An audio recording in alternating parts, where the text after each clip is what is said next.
Hi, this is Angie Carpenter, Town of Islip Supervisor with our Supervisor Spotlight. We are here in the studios of Long Island News Radio. Thank you, John Cracchiola, for your hospitality here at Long Island MacArthur Airport. And we're delighted today to have two wonderful guests. We have Dr. Rechman, who is a trustee with the Muslim Center of Long Island and also is the chair of the Muslim Center Academy. And you'll have to tell us a little bit about that, among other things, in our town of Islip. And also we have with us Rabbi Shimon Stillerman. And Rabbi, we are so delighted that you are here. You're head of the Chabad of Islip Town. And we've gotten to know you a little bit over the last couple of years, especially that wonderful menorah lighting on the foot of the canal in Brightwaters on freezing nights, although this year was very mild, very mild. That too. yeah, it was good, right? So anyway, let's start with you, Doctor. And you are a doctor, and maybe you can share that with our audience. People are going to be surprised to hear. Yeah. Not everyone, though. I'm a pediatrician and have been in the town of Islip for almost close to 40 years now, practicing pediatrics and a senior attending at Good Sam and Southside Hospitals, and professor of pediatrics at Hofstra and NICOM. Oh, I didn't know about the Hofstra connection. That's great, because that medical school isn't too old there, right? It's fairly new. They have graduated 4 classes. Oh, they have? So wow. The 5th class will be graduating this year. That's really exciting that we have, an additional medical school. I mean, we've got Stony Brook, but that Hofstra took the ball and ran with it, as they did with the law. And it's very popular. A lot of people, kids coming from all over the country. So you've been in the town of Islip a long time. Yes. A long time. Now, Rabbi, what about you? You've been here how long? Since 2014. So I'm pretty so new. You're a newbie. Yeah. You're a newbie. I've been here over 50 years. Well, actually, I was born in the town. My family moved to Queens, believe it or not, and then we moved back to Suffolk County and into the town of Islip over 50 years ago. But so you're here 6 years, so love it, right? Yeah, very much. I love the town. It's definitely different from coming from Brooklyn, but I've been around the world, and then this town is a great place to live. I say it all of the time that we are the 3rd largest town in the state of New York, behind Brookhaven and the town of Hempstead. Yet there's this sense of hometown and community and people really coming together. And you see it all the time. I know someone passed away just yesterday. Well, they had a memorial service yesterday, a teacher at Sachem High School. And seeing that on News 12 and talking to someone earlier that day who knew him and knew him well, and how the community just pulled together and just reminisced about his impact on the community. You don't see that all over. You really don't. That's very nice that's a good thing about town of Islip. Yeah. And I would like to think that we are very welcoming and embrace each other, and having both of you here today hopefully will reinforce that message to people that are listening and watching us, especially in today's environment. It seems that a lot of what's coming out of Washington is so divisive, and that sense that we're polarized is not good. And I know that with this new decade that we're embracing here, 2020, my whole thrust this year is trying to reinforce that message that we are one town. We're different in many respects, how we look, what we eat, what religion we practice or don't practice, whatever.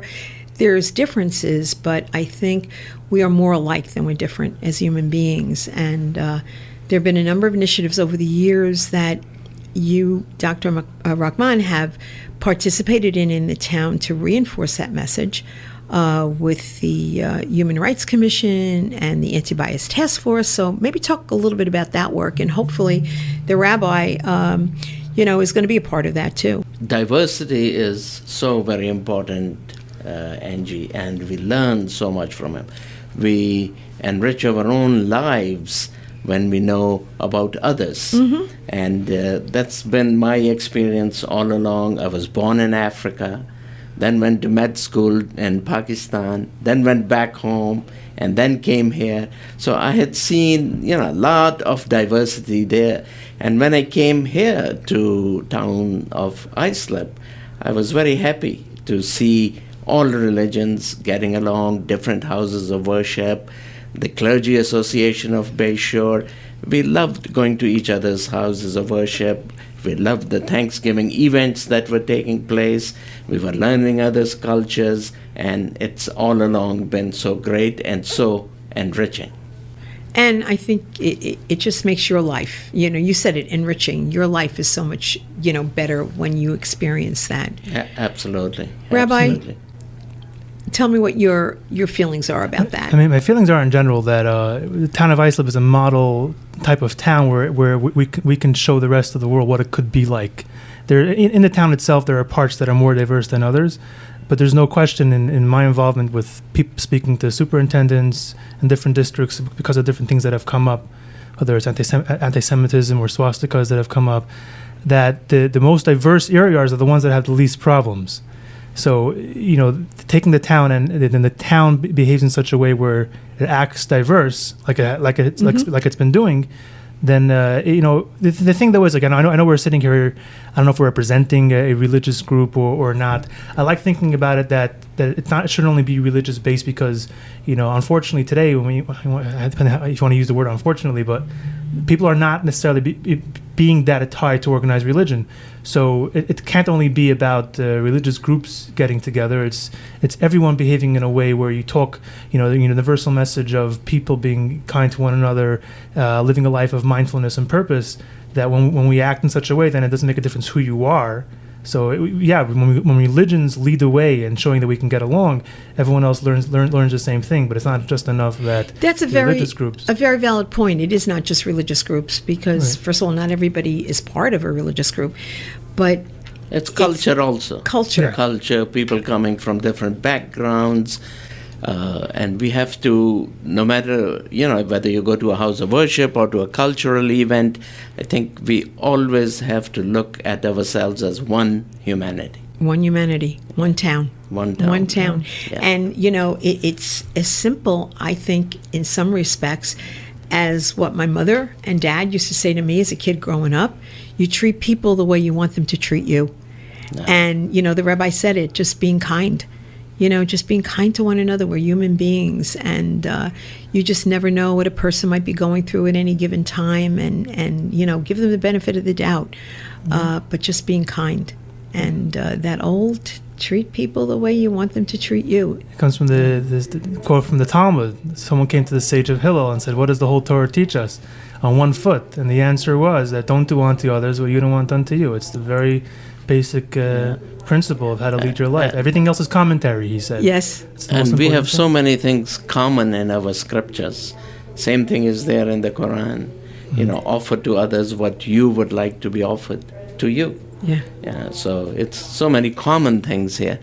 Right on my street, neighbor across the street is a Jewish doctor. We get along, like we are brothers. I see my brother less often than I see, my neighbor. And the next house is a Catholic. The following house is a Sikh family that moved from Persia here. So right there on my road, we have a United Nations. Well, I'm waiting to hear about the Italian that lives in the neighborhood and feeds you lasagna and meatballs. But with that, no, it is. And again, that you both said it, and I said it earlier, we are more alike than we are different. And if we can hold on to that, what a better world it's going to be. But I thank you for listening in and ask you to stay tuned. We will be back after a little break with the rabbi and the good doctor to talk a little bit more about what's happening in the town of Islip. Thank you.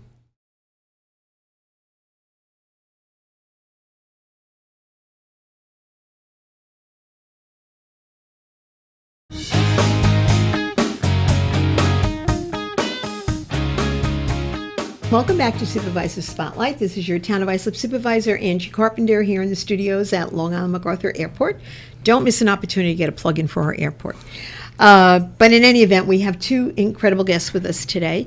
The good rabbi, Shimon Stillerman from the Chabad of Islip Town, and Dr. Rechman, who is a trustee with the Muslim Center of Long Island. And it's, I mispronounced your name. It's Rehman. Rehman. Got it right. Okay. But in any event, when we were off camera, I was asking if they wouldn't mind sharing a little bit about how they got to be a rabbi and how the good doctor got to be where he is. So we're going to go to the rabbi first, and he's going to tell us a little bit about his history and how he landed here in the town as the good rabbi of the Chabad. Thank you. Well, I first have to correct you, and I'll kind of bring up the idea of how I came about here. That it's not Shabbat, it's Chabad. Oh, okay. But it's okay. I stand corrected, or I sit corrected. Say it again. Chabad. So Chabad. It's like Hanukkah. Like challah. Chana, like challah. Like challah. Then I understand Chabad. you bake at your house. Yeah, we actually have, my wife's doing a challah bake tomorrow with 30, 40 women. Oh, how coming cool. Over, yeah.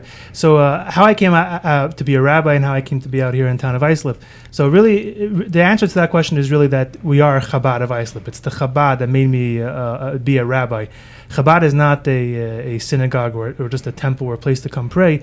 Chabad is a Jewish outreach organization that began, again, it goes back almost 300 years, but in the United States, where it really came about to be an organization that was all about Jewish outreach, was in the 1950s when the Lubavitcher Rebbe, or was known universally as the Rebbe, started a movement to teach that it's not just about living a Jewish life in Brooklyn where it's comfortable, but to go out into communities where there isn't a strong Jewish presence, or Judaism may be not as strong, and to go out there and create a Jewish environment, for people. So then the question becomes, how do I end up in Islip? I traveled the world doing this mission of Chabad.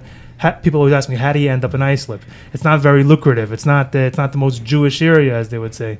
The truth is that they're right. But in my research of trying to find a community that needed a Jewish presence, and the rabbis, in the neighboring areas would all say, "Oh, Islip doesn't have Jews," but I figured that I had friends that were going to states that they had in total about 500 or 1,000 Jewish people. I saw this pocket, and I did research, and I realized that there are many Jews here. And just to give you a quick, example, I think it's eye-opening is that, as you mentioned, the town of Islip is a very large town, over 300,000 people. Nationally, the number of, the percentage of Jews in the country is around 2%. So even if we were just at the national number, and it's going to be more than that, we're talking about at least 6,000 Jews. I would say there are between 6,000 to 10,000 Jews in the town that weren't being serviced. So our idea, I always wanted to be part of this mission of helping Jewish people and other people. The idea of it that the Rebbe would teach us is all about showing people a purpose in life. So teaching them the universal message of doing good, and each one in their own way. And to put it, I guess simply, the way the former chief rabbi of the United Kingdom, Rabbi Jonathan Sachs, put it, is that Chabad is really about seeking out Jewish people with love, just like they were seeked out with hate. So we just celebrated commemorated 75 years since the liberation of Auschwitz, where one of the things Hitler did was that he wanted to seek out every single Jew on the planet, and his mission wasn't going to be achieved until every Jew was found out of hate. So what Chabad tries doing is to seek out every Jewish person in love. It's not about whether you're religious or observant or what you do. I always tell people Judaism is a DNA, it's a family. So if you're Jewish, you're part of the family. So that's really what Chabad of Islip is really all about, to find every Jewish person in town, include them in part of the family. People ask how many members we have. I say the answer is as many Jewish people that there are, that's how many members we are. Because we're not a membership-based thing. If you're Jewish, you're part of it, and that's what we try to do. Share the joy of Judaism and bring more positive Jewish experience to the area. And so hearing all of that, for someone who's not Jewish, is there an opportunity to help with your mission, or, embrace what you're doing, foster what you're doing? So because the town is so diverse, and what I find is that many times when I meet a Jewish person, their first reaction would be, it's like, how did you find me? No one knows that I'm Jewish. Oh, wow. There's no one else that's Jewish in this whole town. In the whole West Islip and the whole Bright Waters. But what I think part of that reaction is because maybe people are, because of our history, that they may be a little bit worried of being treated differently. So what our non-Jewish neighbors can do is let their Jewish neighbors know that, hey, it's good to be Jewish. You should be proud of it, and you shouldn't feel in any way different because of it. And do the things that you're doing. Making it a welcoming place for Jewish people. I know the schools do very well at that, making it diverse, making it welcoming. So it's more that idea as, again, it's all part of the same universal message. When we treat each other with respect, it helps everybody. Hearing you say that about not being a lot of Jewish people, or how did anybody know I was Jewish? There was a gentleman who was a member of the school board in West Islip. There is no temple, there is no presence to speak of, organized presence of the Jewish faith in that particular hamlet.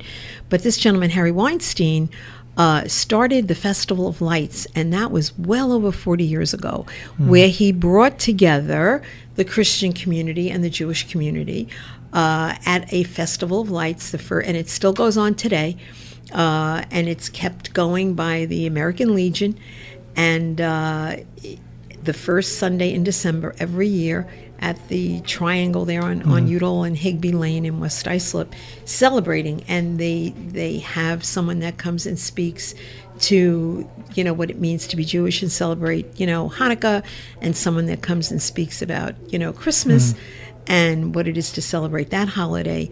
But he was ahead of his time. Yeah. He really was. And it's kept going, and it's so beautiful. It really is a lovely, and at the end of it ends with a "Let there be peace on earth," and everyone, just joining in and singing. So, I guess we've been ahead of the curve in the town. So, Doctor, tell us about your experience and how you got to head up the advocacy center and everything else that you do. Okay. Once I moved to Long Island, there was a need to worship. There was a need to have a Muslim graveyard. There was a need to have a Muslim funeral home. So a few of us got together and we established the center at Bayshore, which now happens to be the largest mosque on Long Island. Started with a small house, purchased the land next door, cut all the trees, and now we have a beautiful building there, which we are sort of outgrowing. We also started a school with 4 kids, and now we have close to 500 kids in the academy, which we rent the place at St. Joseph's Academy. Oh, okay. In Brentwood. So we house the school there. So the school has grown, too much. And just before we came in, I was mentioning that to the rabbi, and trying to look for some place of our own, and that's not easy. No. Because the school requires, a lot of facilities and a lot of money too. So with few families getting together, and then more families moving from the city out to Islip town, and migration of other people from Muslim countries here, we have a sizable community now in Long Island. I think in Suffolk County, I would say close to 6,000 Muslim families. And with that, of course, comes all the needs. And there was a time we used to rent a church basement for our prayers. And then, we bought the land, and we were able to establish our own mosque. We get along very well with all the communities. There's a definite need for our communities to understand a little more about Islam and the Muslims. When I tell them how revered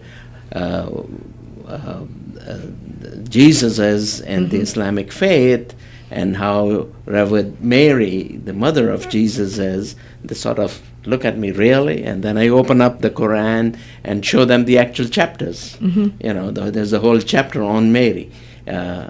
So the virginity of Mary, the Immaculate Conception, this is all part of Islam. And Islam And will. allow me to interrupt because we need to take a break. Right. Need to follow the clock, but we will be back with more.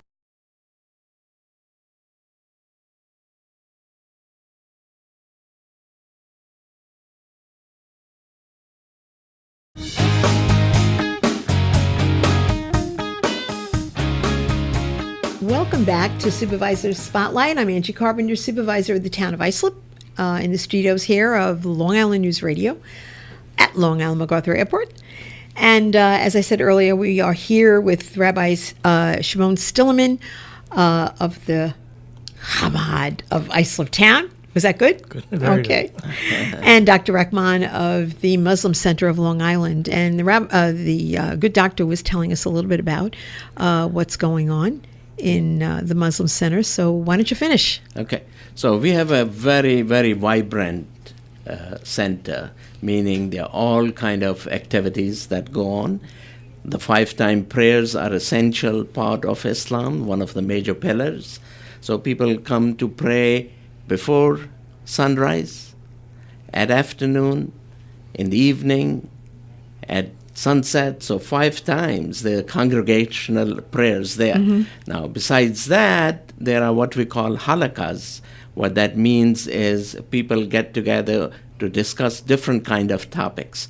There's a youth halakha, there's an adult halakha, there's a female halakha, there's a male halakha, and then, of course, kids, after they've done that, love to play basketball, and there's facility for there. There's pool tables, so a lot of activity. And the school, which grew, as I said, from 4 kids, now close to 500. So what age group are there? I mean, are you taking from kindergarten to pre-K.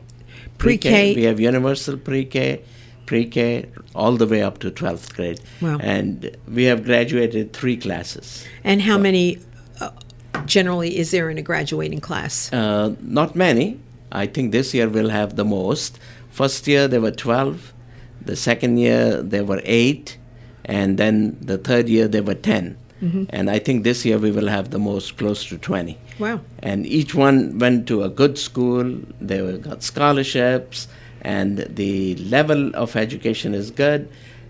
We have many certified teachers. We have some teachers which are not certified because we can't afford to pay that much money. But we're getting better.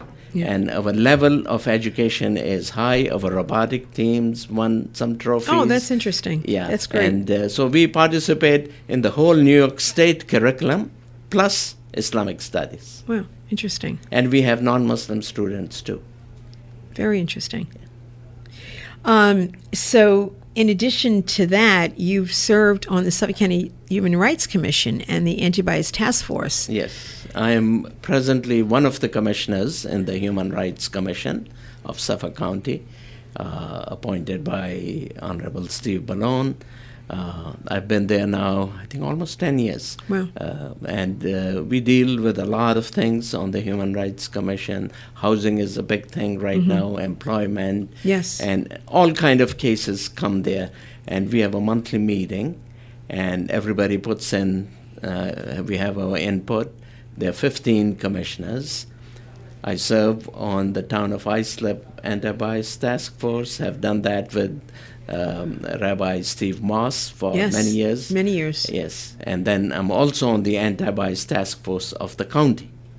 Now, the Anti-Bias Task Force in Islip, that's been around a long time. Yes, and they have done wonders with the schools, the ambassador program. Yep, the ambassador where they bring program is kids great. of all, background into the school, and they learn about each other's experience. I And- love that aspect because, and I had experience with this with youth enrichment services many, many years ago, because I felt that the only time that kids got together was when they were at a sporting facility, and maybe it was an adversarial, kind of feeling because you've got this team competing against that team, and it wasn't really that sense of coming together, but rather, at each other.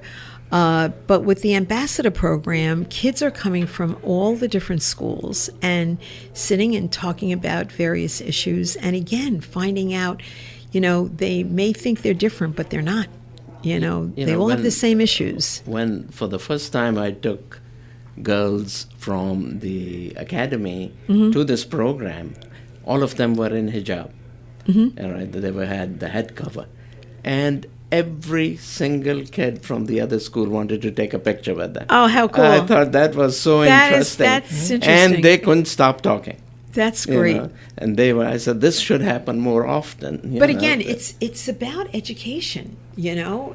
Learning about learning, the others. learning. And the rabbi said that too earlier in, you know, his mission at the Chabad. I'm bad, sorry. It's okay. But that you know, getting the word out and really letting people know what's really going on is key. Is key. Yeah. And sometimes you do it in programs that, you know, seem to be not educational in nature, but, you know, I was intrigued when I heard about your challah baking. You know, that's the kind of thing that seems to be not really intense, but it's kind of low key, Right. but an opportunity to learn and Yeah, we like to do things, again, we focus in the Jewish community more directly that are not, or I guess you would call organized religion-based, the intensity of what people have a problem today understanding what prayer is, although I'm a big advocate for prayer. Today people call it meditation. It's just, it's the same thing. Right. But to focus on areas like you mentioned, like challah bakes for women and different, my wife does very well with, we're a team. It's not a rabbi Yeah. and a wife. We're actually together in this, my wife Zelda and I. And she runs women's circles. And same thing when we just started a after school. I'm refraining from using the word Hebrew school. We use the word school. We call it Island Hebrew, Jewish Kids Club, because although they're learning, but it's very informal. It's with activity involved. We have dinner afterwards that we give them, and it's all very interesting based and fun based. Not very, like you say, not the Yep. intense parts of it, because that gets a better reaction from people and is a opening of the door for them to come inside and feel comfortable and find the areas. Because one of the problems that we have with with Judaism historically is that people looked at it as an all or none religion. Either you do it all or you don't do it at all. And what we try to tell people that that's not the way we look at it, at least in Chabad. And we have 613 commandments. We don't call them commandments, we call them opportunities.